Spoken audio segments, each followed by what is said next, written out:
Kaunti ya Narok nĩ ĩmwe ya kaunti iria ikoretwo ikĩrĩkana irĩ na wongerereku wa ciana cia airĩtu kuoha nda irĩ nini, ũndũ ũrĩa anyitĩte mĩhonge-inĩ cia andũ kĩũmbe ona cia thirikari makoretwo makĩgeria kũhũrana naguo.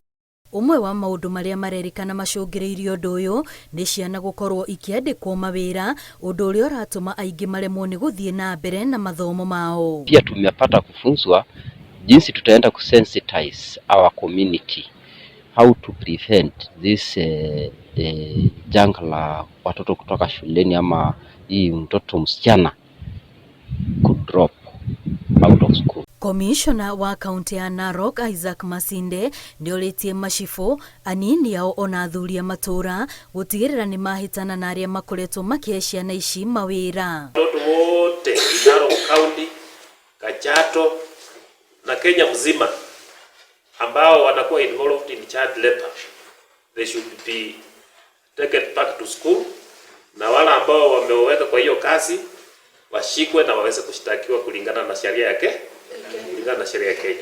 Oho no orĩtie kanitha ũteithĩrĩria harĩ kũrũnga mĩtugo ya ciana na gũthomithia aciari bata wa gũtiganĩria ũndũire ũrĩa ũkoretwo ũkĩmacokia na thutha na kũhĩmbĩria mathomo ma ciana ciao. Waelewe mzazi kazi yake ni gani, waelewe kazi ya mtoto ni gani, responsibility ya serikali ni gani, alafu wanaongeza spiritual issues. Tutakuwa na watoto ambao wako all round.